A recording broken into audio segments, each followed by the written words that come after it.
Luke 9 verse 27. Then he shall confirm a covenant with many for 1 week, but in the middle of the week he shall bring an end to sacrifice and offering. And on the wing of abominations shall be one who makes desolate, even until the consummation, which is determined, is poured out on the desolate. The 70th week. The second part of Daniel 9 verse 26 gives the transition from the situation in the year 70 to the situation in the end time, or the 70th year week.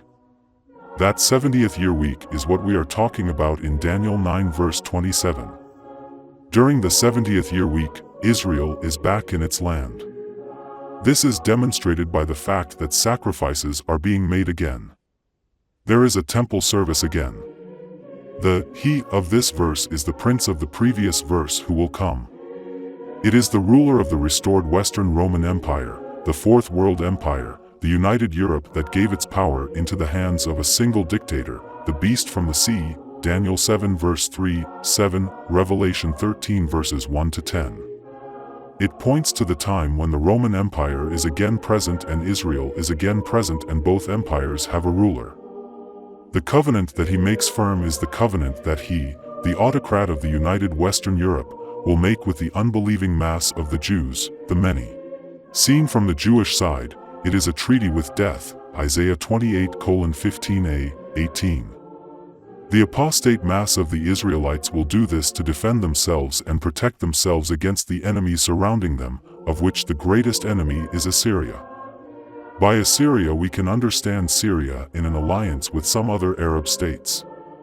Assyria is so strong because it is supported by the mighty Russian Empire that lies north of them. That is what the prophetic word shows and what we see confirmed in current events. In the middle of the week, however, a dramatic change takes place. This change heralds the most terrible time the earth has ever experienced. This time is called the Great Tribulation, Matthew 24 verse 21, and also the time of Jacob's distress, Jeremiah 30 verse 7. This period will last half a year week, i.e. 3.5 years. In that time an unprecedented suffering will affect mankind. What people will do to each other defies any description. Violence of war and natural disasters will uninhibitedly cause their slaughter. The spiritual torments to which men are exposed will drive them to insanity. An impressive description of it can be found in Revelation 6-19. The introductory event is the casting of the devil from heaven to earth, knowing that he has little time, i.e. 3.5 years, Revelation 12 verse 9, 12b. His first activity is to put an end to the Jewish religion, which we see in the prohibition to sacrifice. Through his servant, the Antichrist in Rome, who is supported by his ally the Jewish false prophet, he puts an end to worship in Jerusalem. The Antichrist and the false prophet establish their own idolatrous religion.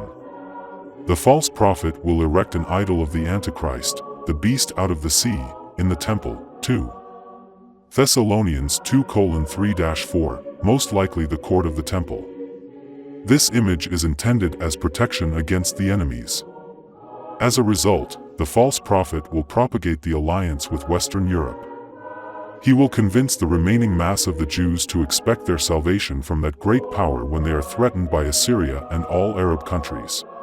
He will make sure that people worship the image and even let it speak.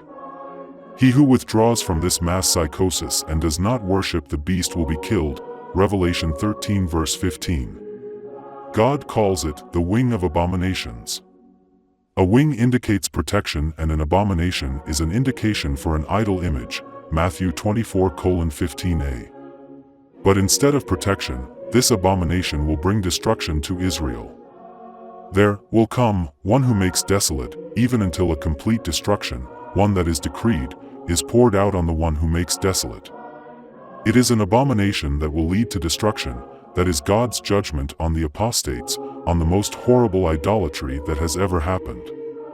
This destruction happens because it is decreed by God. The one who will come and who makes desolate is the king of the north, the ancient Assyrian Empire, supported by Russia. This is the beginning of the last world war. The destroyer will quickly pour himself out on the one who makes desolate, that is Jerusalem. It will happen so quickly that the alliance turn out to be no protection at all. Jerusalem will be taken and the inhabitants will suffer terribly. Zechariah 14:2 a.m. This brings the angel to the end of his teaching, Daniel 9 verse 22. It seems to be an abrupt end, where judgment seems to be the last word. But we have to think of two things.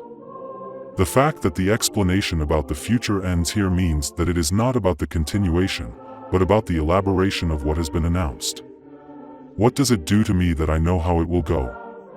The other is that the angel said at the beginning of his statement that everlasting righteousness will come when the 70 weeks have passed, Daniel 9 verse 24.